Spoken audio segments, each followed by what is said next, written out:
Welcome everyone to our monthly PSR Florida meeting. And this month we have a very special workshop from Physicians for Social Responsibility. The National Physicians for Social Responsibility has been around much longer than us here in Florida. And we're really grateful to also thank our co-hosts for this event tonight. We have co-hosting with us Food and Water Watch and Rethink Energy Florida. And so we want to thank them for getting the word out. And our workshop tonight is also accredited for continuing education for various health professionals. So if you want more information on that, then please follow up with me. I'll put my name and email in the chat. My name is Lakey Love. I'm the chapter manager for Physicians for Social Responsibility Florida. And I'm proud to introduce to you tonight our host for the public portion of the meeting, Zach Williams. Zach is part of the staff at Physicians for Social Responsibility, and we're very, very grateful to have Zach on board to do this training for us tonight. So I'm going to turn everything over to Zach. If you have any questions, I'm sure Zach can give us more contact information, or you can reach out to me, which I'll put my contact information in the chat. And for those of you that are following us live, you can reach PSR through our website or through info@psrflorida.org. All right, it's yours, Zach. Thank you so much, Lakey, and hello, everyone, and welcome to today's session on cooking with gas, the health harms from gas stoves. I'd like to thank PSR Florida and Lakey for having us tonight, and thank you all for joining and taking 60 minutes out of your evenings to come listen to me speak about environmental health and indoor air pollution. Just a little context beforehand about me. I am the health educator and campaign coordinator for the Environment and Health Program at the Physicians for Social Responsibility National Office. Just some logistics as I begin and continue with the presentation. Please drop any and all questions you have throughout the presentation into the chat. There will be a portion at the end of the presentation where we have portioned out specifically for Q&A. So I may not get to it as soon as you put the question in the chat, but definitely at the end of this presentation, there'll be a moment where we can all have a discussion together as a group. If we run out of time and we don't get to your question, please feel free to email me with any and all questions. I'll put my email in the chat right now, and it is also up on the screen right now as well. So without further ado, let me jump right in here. So first and foremost, just a quick introduction of Physicians for Social Responsibility. For those who do not know, we are a national nonprofit founded by physicians with 33,000 members. We mobilize physicians and health professionals to advocate for climate solutions and a nuclear weapons-free world. And we also contribute the health voice to energy, environmental health, and nuclear weapons policy at the local, federal, and international level. Tonight, we'll be learning about indoor air pollution and the things you can do to reduce your risk from gas stove and gas appliance pollution. And we have three main objectives today from this presentation. So at the end of this presentation, you all will be able to articulate how cooking with gas stoves and gas appliances produces dangerous indoor air pollution and explain the health effects of each pollutant. You'll be able to recognize and prioritize vulnerable populations, as well as understand why they are vulnerable. We'll speak a little bit about environmental justice and the historical context for that section. And lastly, you'll be able to address the health effects of gas stove pollution and explain to patients, your friends, and your family the steps they can take to reduce their risk. Next, this is just a very long paragraph saying that we are CME accredited. We are accredited for both physicians and nurses. And this is a paragraph telling you that I promise I am not trying to sell you anything.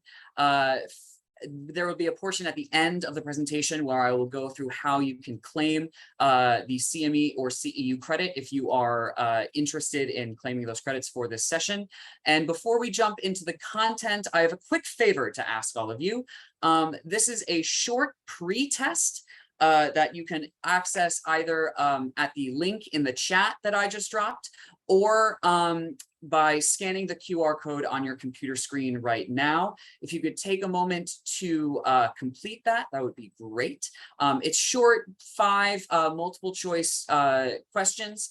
And there will be a post-test at the end of this session as well, so we can see how well we did in educating you all about the health effects of gas stove pollution. So if you all could take, let's say, a minute or two to complete that short form, that short Google survey, that would be great. And we'll return here at 7:07, 7:08.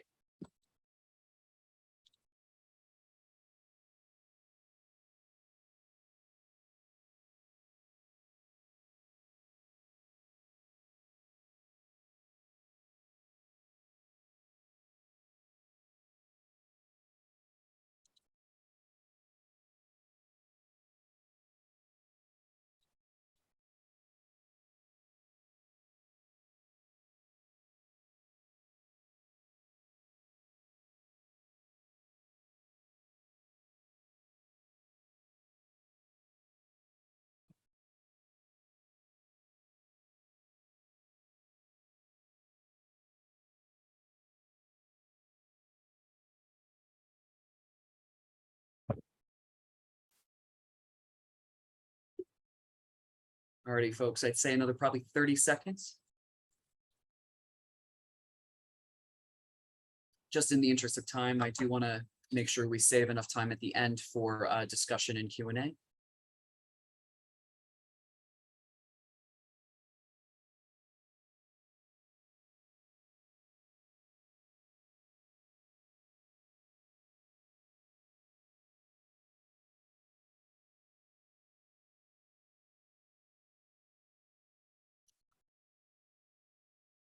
Alrighty, folks, thank you so much for completing that pretest. If you did, if you didn't, don't worry, it's not the end of the world. And before we jump into the content, I now have some audience participation to make this a little bit interactive for you all today, instead of just me talking at you. So first, I have a question for the group. What's the first thing that comes to your mind when you think of gas stoves? You can either unmute yourself or throw it in the chat. What's the first thing that comes to mind when you think of a gas stove? I have a gas stove and I love the damn thing.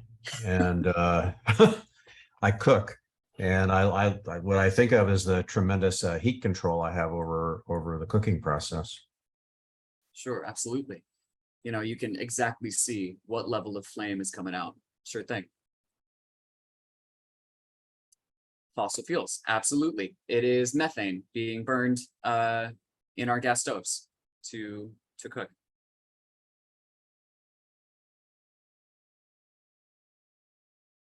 Any other folks have any thoughts, feelings, concerns? Leaking of methane.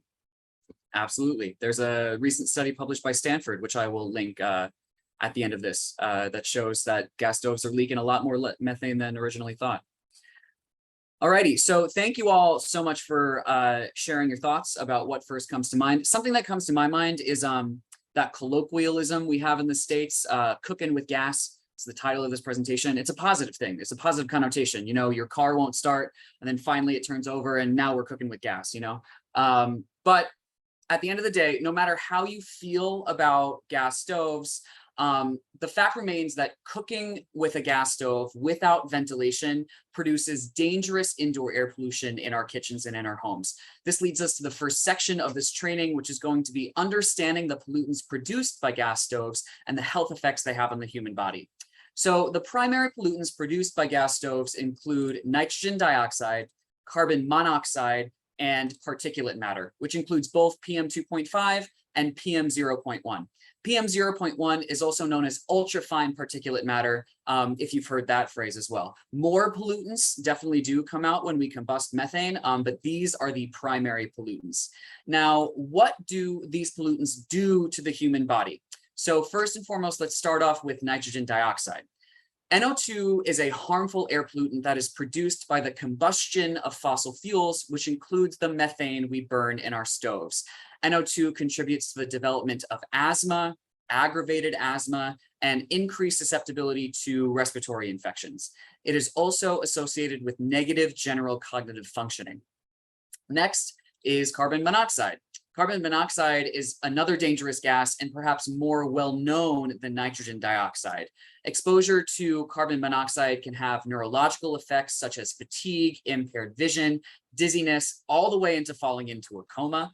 And for cardiac patients, carbon monoxide can also cause chest pain. And at high enough levels or at long enough exposures, carbon monoxide can also, of course, lead to death.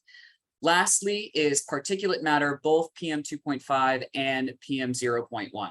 For context, PM 2.5 is any matter that is smaller than 2.5 microns in diameter, and ultrafine particulate matter is anything smaller than 100 nanometers. So what that means is that particles that are smaller than 2.5 microns settle on the walls of the alveoli, where they then set off a cascade of inflammatory changes that lead to heart and lung disease. PM 0.1 or ultrafine particles are actually small enough that they can translocate directly into the bloodstream, either through our lungs or our sinus vasculature, and they distribute widely throughout the body and can even cross the blood-brain barrier and accumulate in brain tissue, which is why we see particulate matter having so many effects such as stroke and heart attack. They could also aggravate asthma, decrease lung function, and increase respiratory symptoms. Particulate matter also contributes to non-fatal heart attacks, irregular heartbeat, and premature death in people with heart or lung disease. Now, particulate matter has that asterisk next to it because the amount of particulate matter that is measured varies greatly on what is actually being cooked in the pot or the pan, particularly fats and oils like the olive oil, sunflower oil, canola oil, the things we use to fry foods contribute the most to particulate matter. But there is, even if you just turn on your burner without anything on it, without any food being cooked, particulate matter is also produced when we turn on our gas stoves. So these are all the horrific, horrible things that happen to the human body when we combust methane, but how much are we actually being exposed to it when we turn on our gas stoves? So let's look at some exposure data. So on the left here, you will see the national standards and guidelines relating to specifically NO2 concentrations. The United States does not have a standard for indoor air pollution, so we use the outdoor standards as a reference. The US EPA National Outdoor Standard is 100 parts per billion, and the World Health Organization's indoor standard is 106 parts per billion. For context, 1 part per billion is like adding a single drop into an Olympic-sized swimming pool. So even though 100 may be a big number, 100 parts per billion is actually a relatively small amount that the EPA says, hey, you probably shouldn't be breathing this in for more than an hour. So data from the Lawrence Berkeley National Laboratory showed that in houses that were less than 1,500 square feet, indoor levels of NOx exceeded the ambient air standards more than 83% of the time when folks were cooking with gas without ventilation. And that goes up to exceeding the ambient standards 100% of the time when the homes are smaller than 1,000 square feet. So that's a lot of words. So I want to show you this visually and what this means on a graph. So here's a graph I pulled from that Lawrence Berkeley National Laboratory study. So on the y-axis here, we have NO2 concentration, but on a logarithmic scale. We have 10 here, 100 here, 1,000 here. So these are not even distributions of units. The x-axis is time, the time of day that the researchers were performing these cooking functions and recording the levels of air pollution. The red line here is the amount of NOx measured in the kitchen.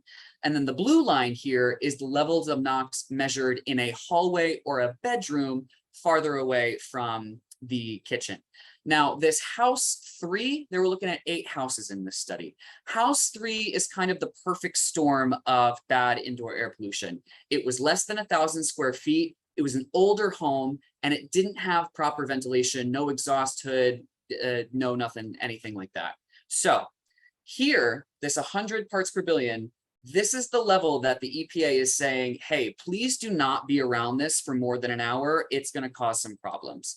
And as you can see, with each cooking function, whether it was the oven or the range on top, the levels of NOx that they measured in the kitchen skyrocketed past the 100 parts per billion that is the EPA ambient air standard.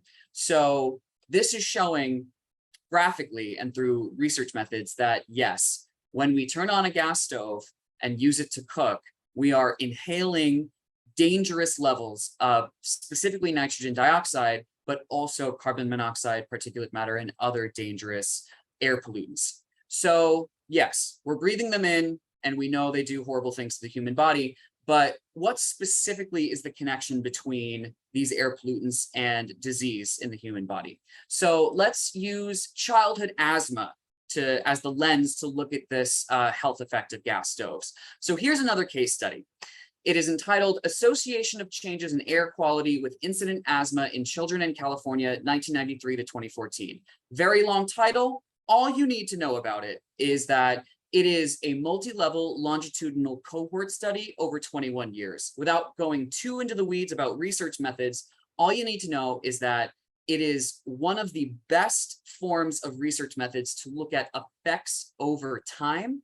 And this wasn't a couple years, it was 2 decades. So this is a pretty robust and good study to look at how changes in air pollution can affect the incidence of childhood asthma.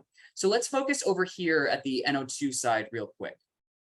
Each of these different colored lines are a different community in the Southern California area, particularly around Los Angeles.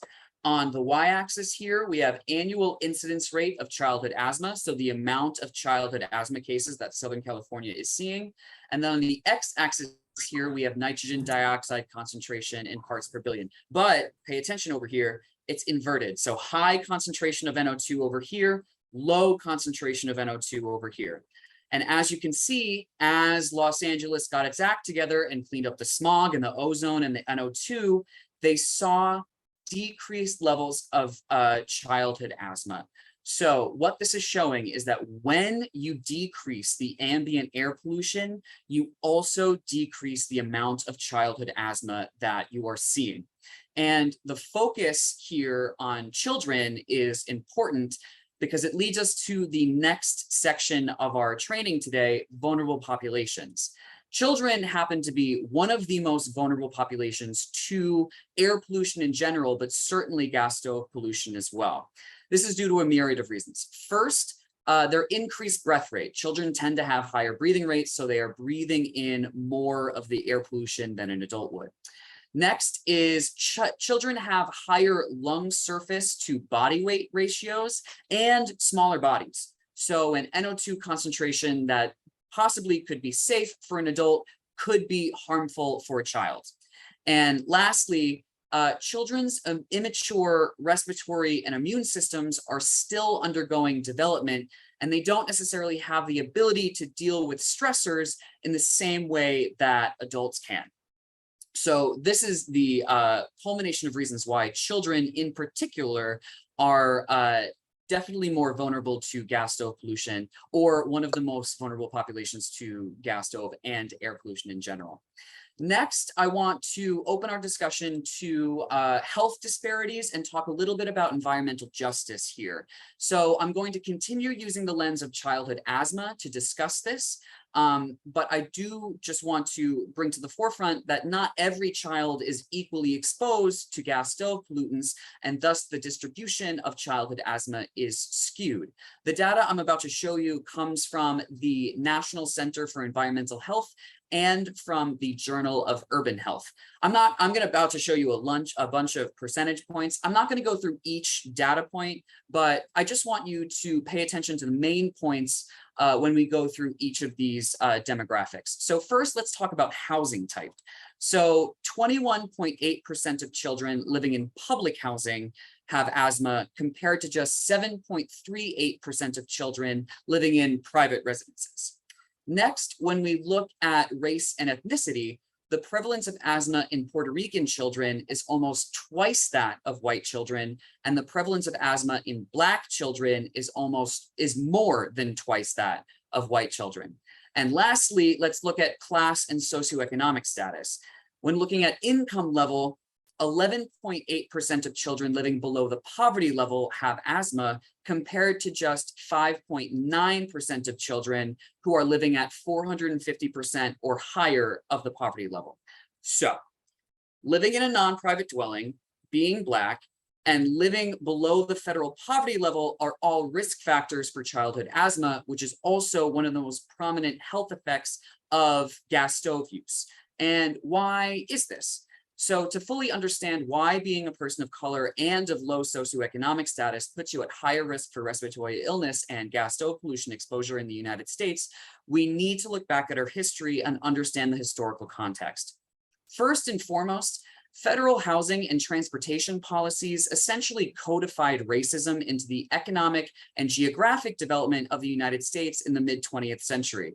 I'm about to provide some examples. These are certainly not the only two reasons why there is environmental racism in the United States, but just as an example, the Federal Housing Act of 1949 authorized the demolition of Black neighborhoods, and the Federal Aid Highway Act of 1956 authorized the demolition of urban neighborhoods that were labeled as urban slums and replaced them with the nascent interstate highway system.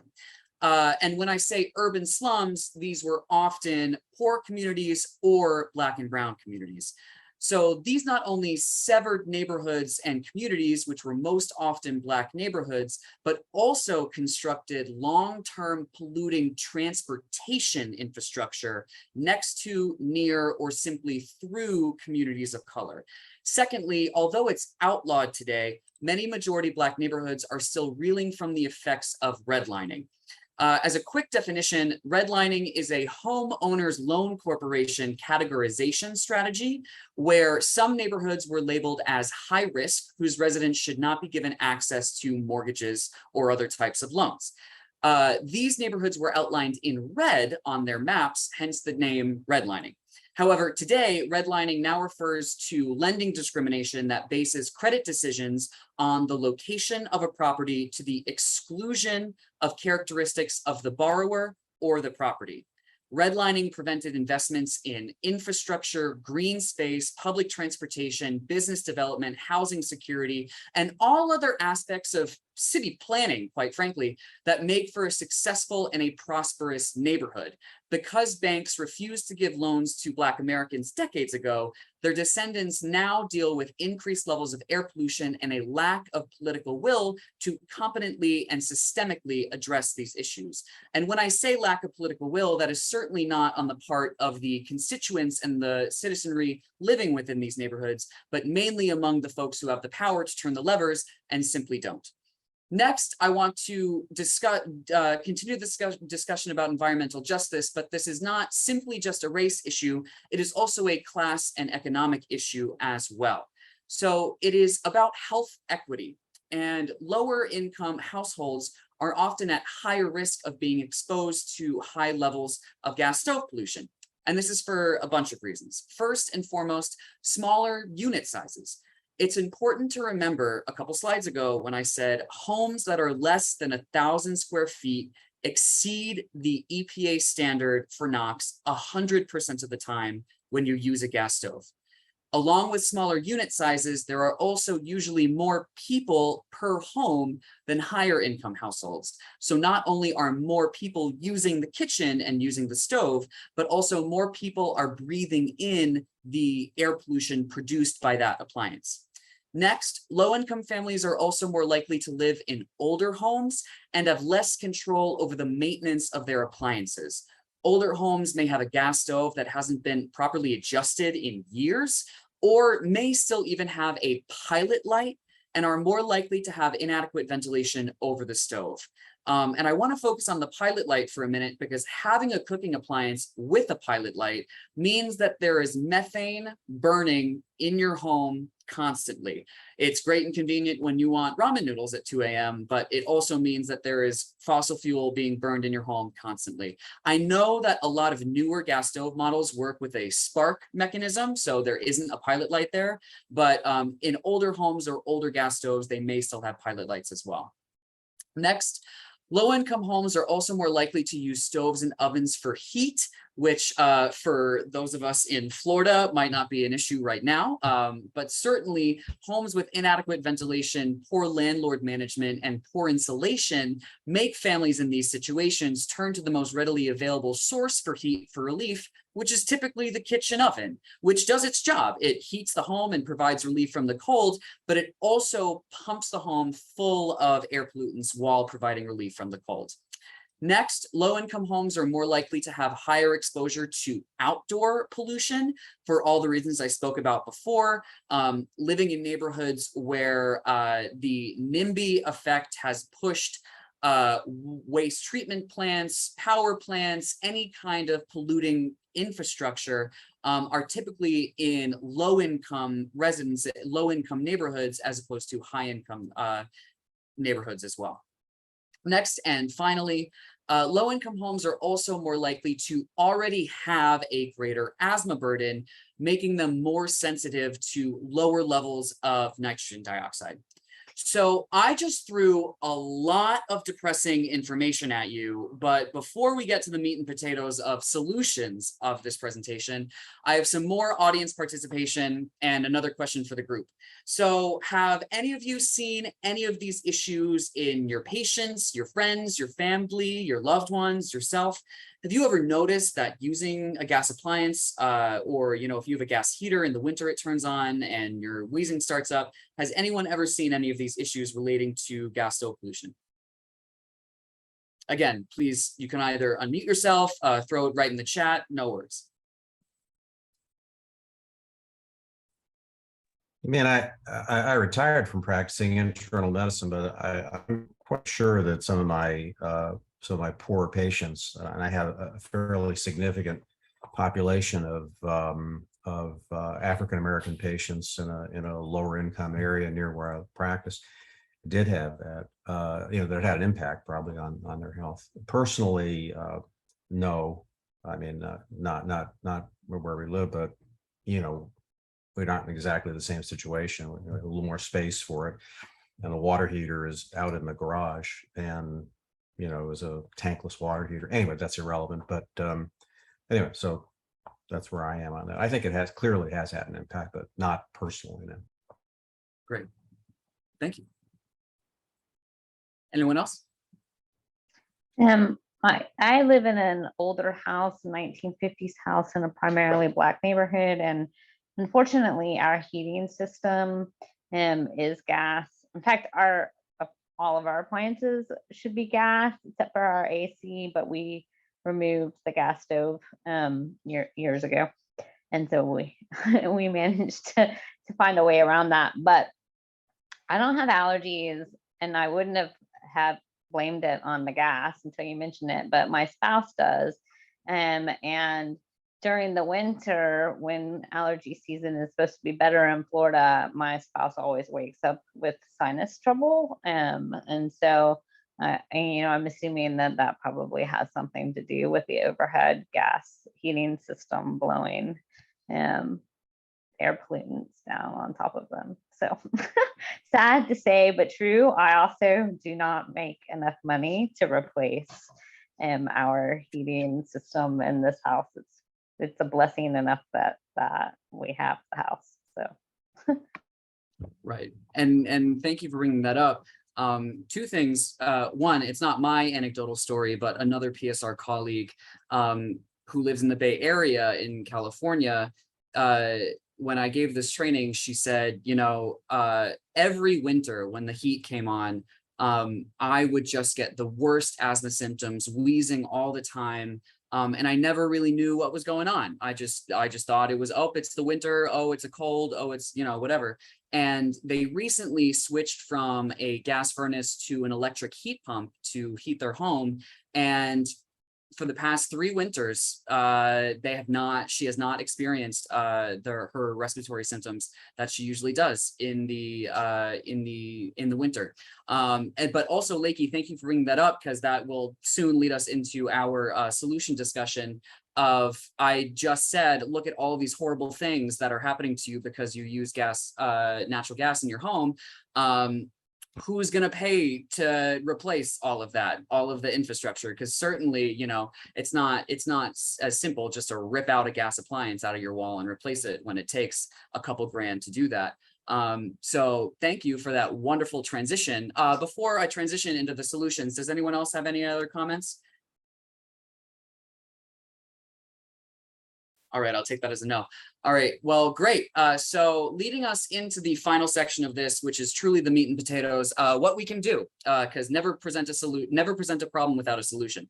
So before we get to the content, I want to talk a little bit about solutions first. So to properly address this complex health issue, the solution should be multifaceted and systemic. First and foremost, the solution should address the target health effects the patients are experiencing and be within correct, feasible medical practice. Ideally, the solution should also incorporate and acknowledge the living environment of the population and should aim to improve the quality of that environment. The intersection of these three core aspects is the ideal, most perfect situation. However, we all live in reality where nothing is ever perfect. So to that end, let's now talk a little bit about what we can do as health professionals and as individuals to mitigate and reduce our risk of gas stove pollution, and what we can explain to patients in the room as well. First and foremost, it's just like any other medical problem, risk assessment and risk management. So we already talked a little bit about some at-risk populations, but I want to give you a laundry list of more folks who are more at risk for either gas stove pollution exposure or who are more at risk to feel the pollution more. So we already talked about children, but of course, on the other opposite spectrum of age, the elderly are also at risk.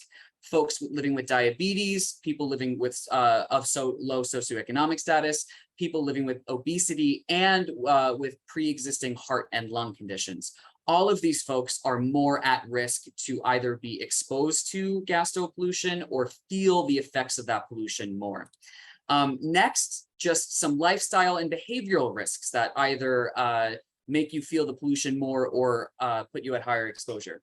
Hobbies. So what I mean by that really is, do you run outside in an area with high outdoor air pollution? Do your hobbies and your activities put you in an area of high ambient air pollution? Next, ventilation.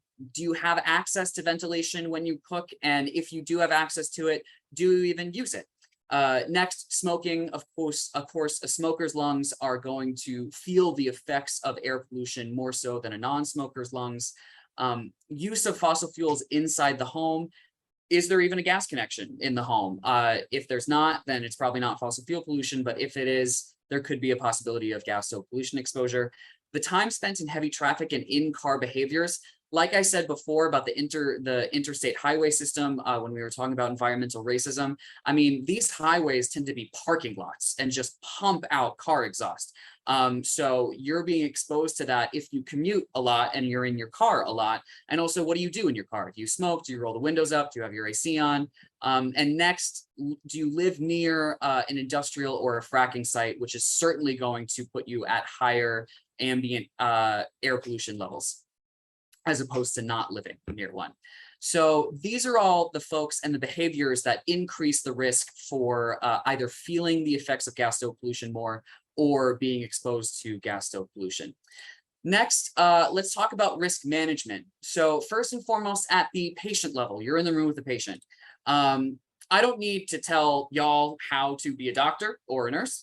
So address the health conditions. If the child presents with asthma symptoms and doesn't have a rescue inhaler, get them a rescue inhaler, get them some albuterol, make sure that the symptomology is being addressed. And that's a little bit more of the reaction to or treatment version of this before we get to prevention. And next, I do just want to talk about vague symptomology, because a lot of these things that we're talking about are pretty vague and come up with air pollution in general. How do you know it's from the gas stove? Fatigue, headache, sinus congestion, cough. All of these can actually be signs of low-level exposure to carbon monoxide and other volatile organic compounds. So it could be good that if someone presents like this in your room, could be easy to say, hey, do you have a gas connection in your home? And I know, I mean, y'all got like 10, 12 minutes with a patient at max, probably less than that. So I'm not saying, you know, let's add a whole nother screener for y'all to do while you're already trying to address their health symptoms. But good to keep in the back of your mind.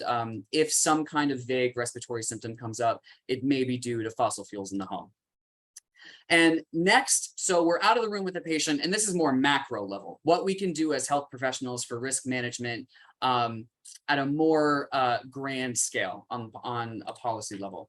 So first and foremost, state medical and medical specialty societies. If y'all belong to your medical specialty society or the Florida State Medical Society, these are wonderful venues to urge them to formally recognize the risk of health of asthmatic children of cooking with gas.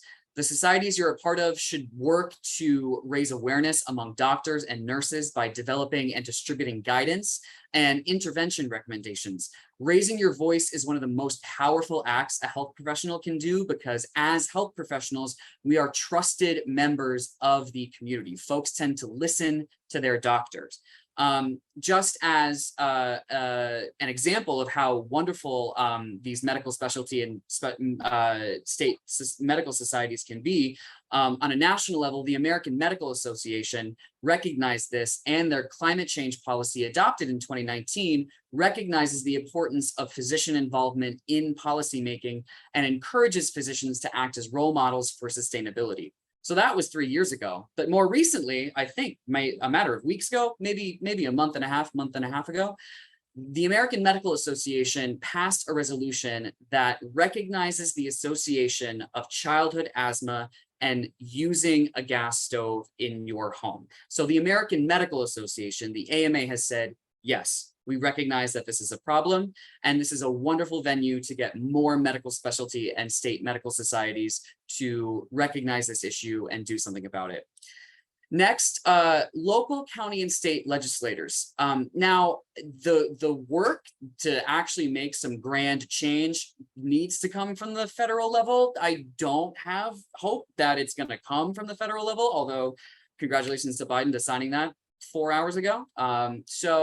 But mainly the change that's going to happen that we need to see when in terms of building electrification and getting our housing stock electrified and stopping to use natural gas in our homes is probably going to come from a grassroots and local county level as opposed to a nationwide level. So I highly advocate for you all to, you know, join your town halls, to go to your city councils, county legislator sessions, and ask them about any current building electrification bills or policies that are on the table. And if there are any good climate building bills, to support them and add your voice as a health professional, because in my opinion, off the cuff, people tend to not listen to the tree huggers, but they'll listen to their doctor. So if we as health professionals add our voice to the green movement, I'm sure it will bring some weight and the needed change that we need to mitigate and address climate change, as well as the health effects that mostly our children are seeing because of use of natural gas in our homes. So that's what we can do as health professionals, but also what can you tell your patient to do to mitigate the risk, or what can you do in your kitchen or your home to lower your risk of exposure to gas stove pollution? So here is a lovely slide of a kitchen, and I'll just go through each bullet point real quick.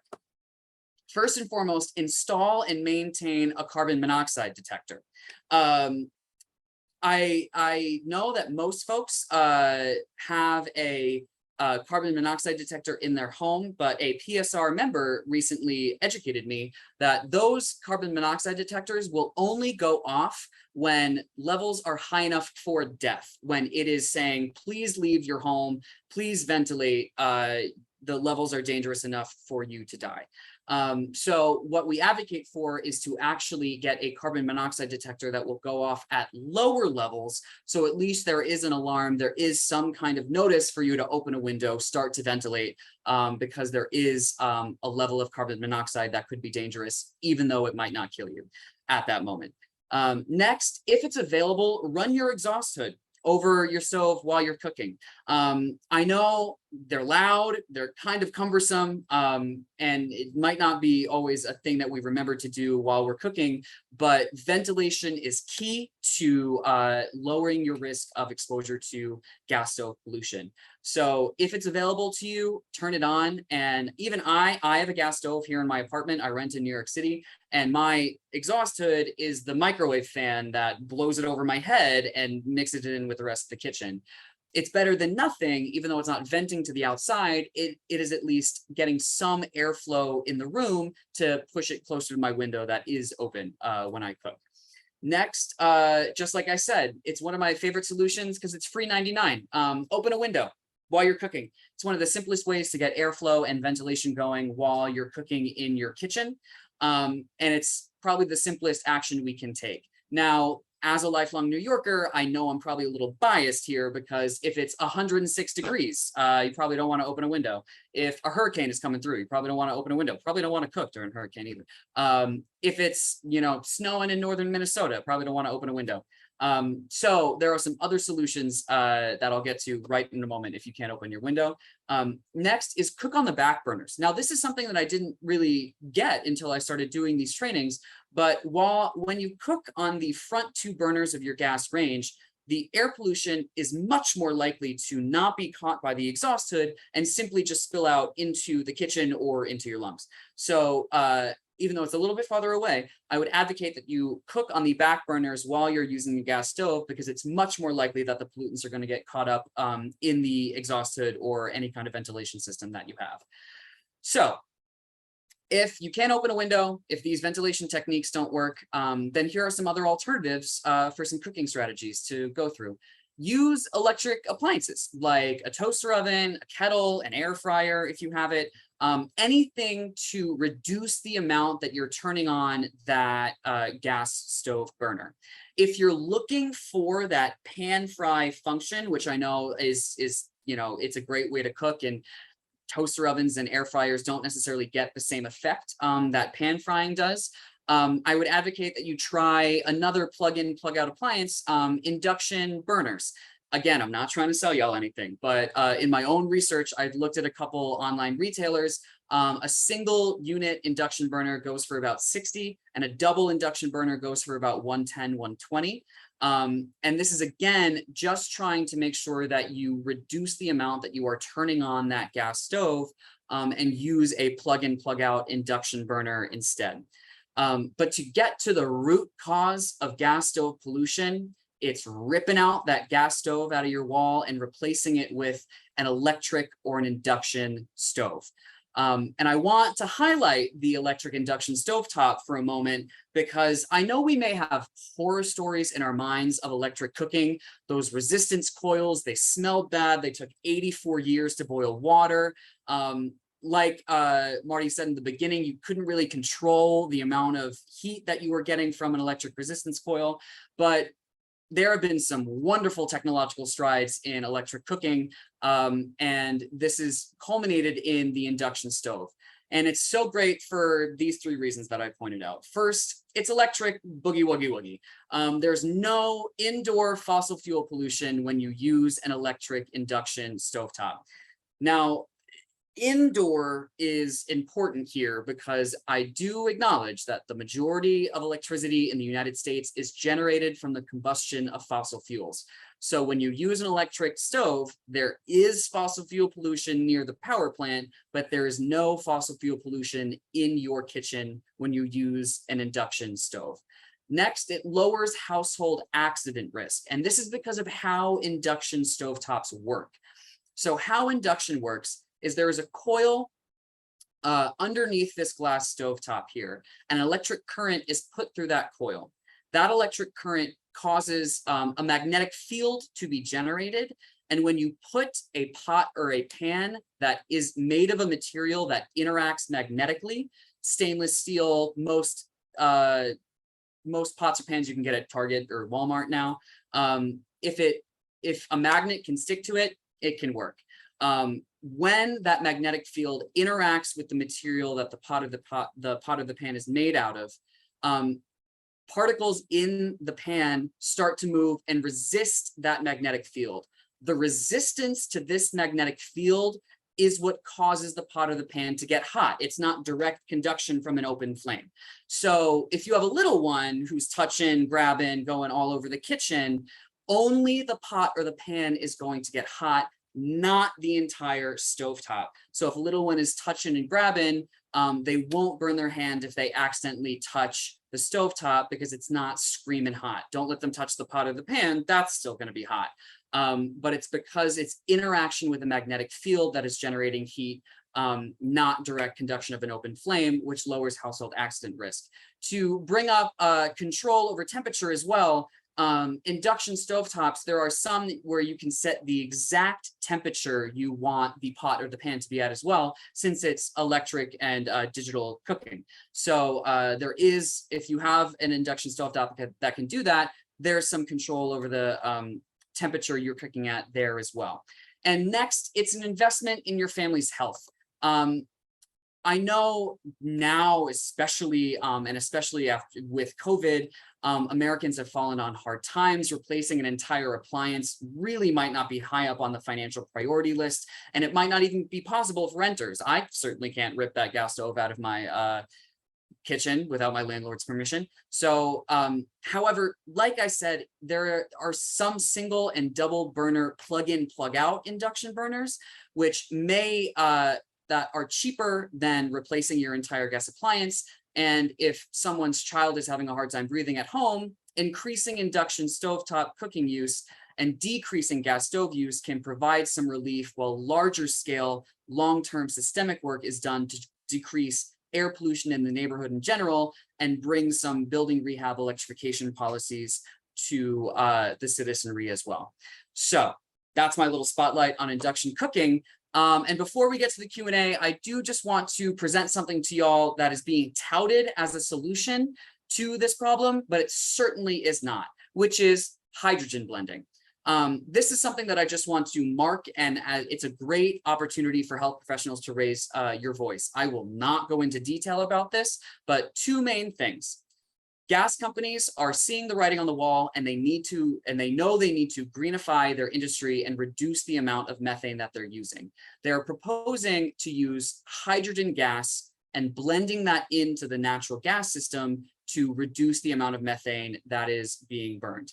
Now, this is bad for the climate and bad for our health. It's bad for the climate because to get hydrogen gas in a form that we can use, you need to burn more fossil fuels. The process that hydrogen gas is acquired is incredibly energy intensive. So you need to burn more fossil fuels to get to the solution that you're saying is going to make less fossil fuels. Doesn't make sense.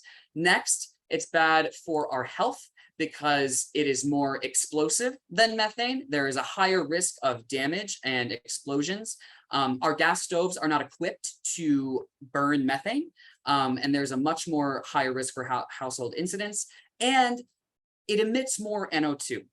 When you burn the combination of methane and methane and hydrogen, more NO2 is released than if you were to just burn methane alone. So all of that to say, this is a perfect example of greenwashing. And if you hear your local constituency, your local government saying, hey, we might invest in hydrogen blending and this might be a thing we do, please raise your voice and say, please do not do that. If you would like to read more up on that, I just dropped a link in the chat. PSR just dropped a whole new report on the dangers of hydrogen blending with all of the nuts and bolts about how bad it is, why it's bad, and what we can do as health professionals to raise our voice about it. Now, thank you so much for sitting here and listening to me talk at you for all this time. If you would be so kind as to complete this short post-test, it is the same questions from the pre-test to see learning and educating ability after this session. And as well, there is some feedback forms feedback questions on the second page of the form as well. let us know how we did, what you like about this presentation, what are opportunities for improvement for this presentation. If you could all fill it out, that would be great. Make my heart sing. I won't take time for us to stop and fill it out right now because I do want to get to the Q&A. I'm gonna skip right over this. This is just some work that our PSR chapters doing building electrification have done. If you would like to join Physicians for Social Responsibility, please do. I've just dropped our link into the chat. And if climate change, environmental issues, and renewable energy are really your jam and you are really lit with passion about it, I highly advocate for you to come join us as a climate ambassador. As a health professional, you will get to work hand in hand with staff at the national office on issues specifically related to climate change, environmental health, and renewable energy. And if you are interested in claiming credit for this session, you can either click on the link that I'm about to drop in the chat, or you can scan the QR code on the screen right now. If this is a bunch of links and you're a little overwhelmed, don't you worry. I will also include this in my follow-up email. You'll have every single document, every single link that we talked about today, as well as 2 fact sheets, one for health professionals and another that is more for the general public that you can distribute to your patients if need be. And with that, thank you so much. Everyone stay safe, and I will stop sharing my screen right now, and let's get to some questions. All righty. So I saw some in the chat while the presentation was going on. Okay, so Kim, you've asked when you fry, so with the oils, it doesn't harm as much. So I would say that heating up oil and frying it, whether it's done with electricity or whether it's done with gas, that still does produce particulate matter. So you are still inhaling air pollution whenever you heat oil up and fry with it. Now, what doesn't come when you heat oil up on an electric induction stove is there's no NOx and there's no carbon monoxide. So it is, I guess, doesn't harm as much when you use an electric stove, but there definitely still is particulate matter because that's just the nature of how oil works. Next, I see Cece said, are there studies that show these symptoms and conditions are more common among individuals with gas stoves compared to those with other stoves?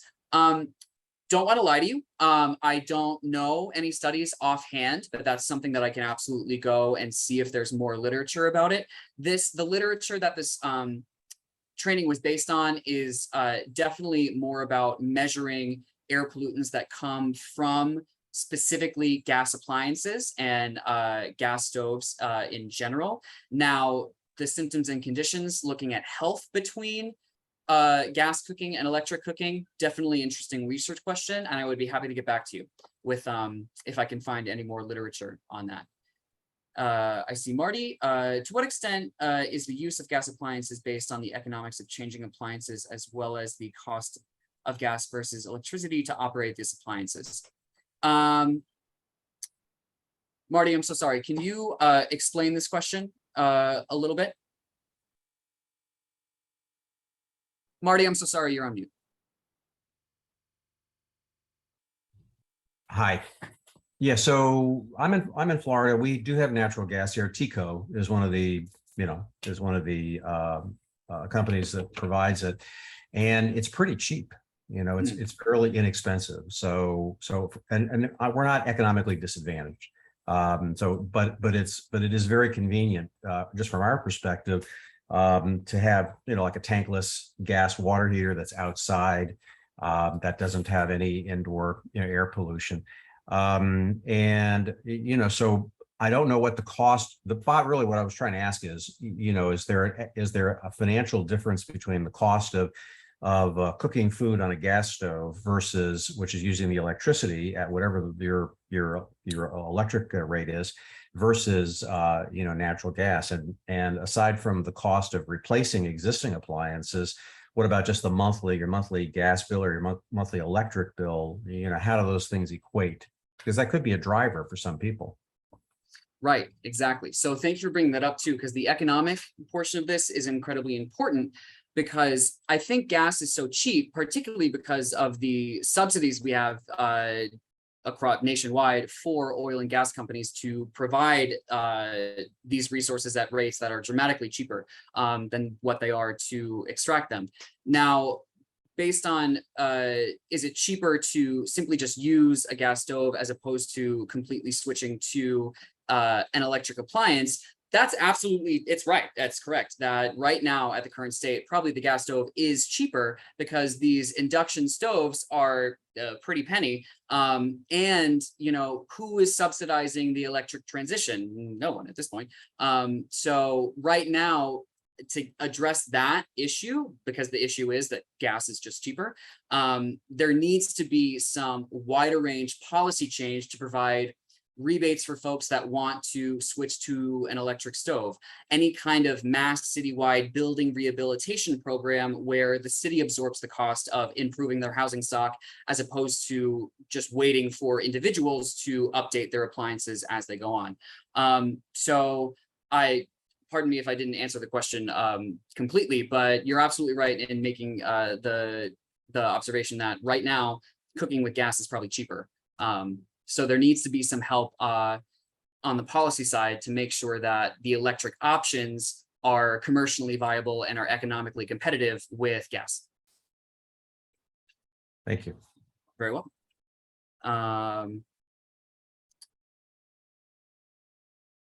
All right, so I don't see any more questions. Kim, what was I heard that spoken about here in Tallahassee and in Florida? Was this about hydrogen blending? Yes. Yep. Sure thing. Yeah, it is essentially big gas's way of making sure that they are commercially viable through the 21st century, and to extend the life of methane extraction, which is how they make their money. But it is truly a prime example of greenwashing, where it is being touted as a climate solution. It's safer, it's cleaner, it reduces the amount of methane, but none of those are true.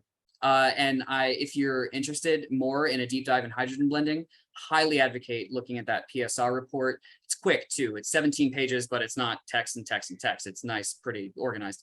And it goes into the nitty-gritty details about hydrogen blending. Thank you. Very welcome. In our I know we have 1 minute left. In our last minute, any other comments, questions, concerns, hopes and dreams for the future? I had a quick question. What about just the duration of time that somebody is doing the cooking? You know, some foods, you know, a quick saute, something we're using a frying pan or a saute pan for just a couple of minutes to fry an egg, you know, or to do some stir frying, versus when you have a pot sitting there for hours, you know, is there something that can be done, again, for people who don't have the opportunity to change out their cooking equipment, to maybe suggest, because you would think the exposure would be much less if it's right. You know, just the time that you're there. So you're absolutely right. And from the Lawrence Berkeley National Laboratory study, they showed that over time, it's those 45-minute to an hour-long cooking sessions that throw you up to, you know, 500 parts per billion, up close to 1,000 parts per billion. But certainly, if you're just quick sauteing it for a minute or two, you're not probably going to get as much as the 500 or skyrocketing over the EPA limit. But you're certainly right that just quick uses of that gas stove is a good way to mitigate air pollution. And if you have a cooking function, if you're making Sunday stew, Sunday sauce, a Thanksgiving meal, those are going to be your high impact ovens on all day, gas ranges on all day. And, you know, long cooking sessions are definitely going to pump more air pollutions into the kitchen, more so than a 5-minute quick saute. Can I make a quick comment? Sure. I was looking online while you were speaking and came across a story that the state of Florida had passed a bill last year that prevents localities from prohibiting new gas hookups in construction, and that this is a major impediment to some of the plans that localities had for reducing greenhouse emissions and so on. Just wondered if you wanted to comment for a moment on that. Thank you for bringing that up, because this is the reality of the situation right now, where, you know, oil and gas companies have near infinite power in some localities and in some states. So that is going to be the probably biggest hurdle to building electrification in states like Florida, where maybe certain localities have an interest in reducing their fossil fuel consumption, but statewide, you know, they're donating to political campaigns and making sure that their influence is heard in the state house, where now you cannot prohibit new gas connections. That is, when I talk about grand scale change, that's kind of the main first course of action, is just to make sure that when you are building new construction, just don't put a gas connection in, because then from there on out, there will not be fossil fuel or gas appliance pollution in that new construction. The state of Washington, Governor Inslee a couple months ago signed a statewide ban on new gas connections for new commercial and large scale residential builds, which is, you know, how they've started to reduce the state's fossil fuel footprint. But Paul, thank you for bringing that up, because that's the hurdle that we have to get over to make sure that not only that we're not pumping out as much greenhouse gases, but that we're not experiencing as many cases of childhood asthma and all of the other health effects that we've talked about during the session. Well, and I'll just say, I mean, Lakey and I have discussed this, that to me, this education on the health effects is really what can potentially turn the tide here in Tallahassee, as well as even throughout the state. Because if we can make it unpopular, right, then people are going to be like, why I don't want that, why, you know. So so right now I feel like it's so popular, you know. Somebody on the call I think even said, I've got gas and I love it, and you know, like I had to convince my husband not to get it in our new house. So right. It's there's a education thing that needs to be first and foremost. So thank you for this. Of course, you know, it's the prestige item. Everyone wants a gas stove, you know. It's you know, it's a nice addition to your kitchen. It boils water in, you know, half a second. But you're right. We need to make the electric options economically competitive and have the health effects of fossil fuel use in the minds of folks, which is, I think you're exactly right. That is what is going to turn the tide. I know we're over time, but and I apologize to everybody. And oh, Brian just got called out by Kim, so that just made me laugh. So I just wanted to say those induction stoves, for those people who haven't cooked on one, those things are awesome. They heat up fast, they heat up strong. I don't think you'd ever miss the gas. So I'm just saying induction is the way to go. But I was wondering if PSR has so, you know, here in Florida, we're sort of the testing ground for ALEC and for the American City and County Exchange. And so a lot of bad fossil fuel promoting model policy gets tested here. And we have been able to win at the city and county level with the help of a lot of the doctors that are on this call, right, that are in this Zoom right now, leaders across the state. I just am wondering if PSR has model policy at the local municipal level. You mentioned that the county level was the place that we could probably have the most impact. And so does PSR National have model policy in local municipalities that they have worked in other chapters that have worked probably in more progressive places that we might be able to put to work here and at least start to get the ball rolling on? Sure thing. Absolutely. Not to take credit from anyone. It certainly did not come from PSR National, but Washington PSR and Oregon PSR both have had wonderful, fantastic strides in getting city building codes changed. Of course, it's not just them, a coalition of other environmental groups and energy groups as well. But I don't want to mess up the specific language. So I will reach out to Max and David from Washington and Oregon to get that specific wording. And of course, happy to share it with y'all in Florida. All right, and one follow-up question as well, although it's looking like Paul might have another question. Will you give us follow-up materials? Is there follow-up materials that I can share with the crew here, the ones that are health professionals and the ones that are not? And is there a toolkit of any kind that's already created that we can build off of? And if not, we'll help create one with our partners here to educate, take small morsels of this training and educate people through social media. Sure thing. So absolutely, there will be a follow-up. You will be getting a follow-up email from me with, again, every link under the sun that I put in the chat in case, it gets lost in the ether of the internet. And along with all of the links that we've discussed today, you will be getting the document to claim the CME and CEU credits, and 2 fact sheets. One is specifically geared toward health professionals it's a little bit wordy and goes into more of the text and health conditions that come from gas stove use. And the other is more so for the general population, something you can keep in your waiting room that patients can look at.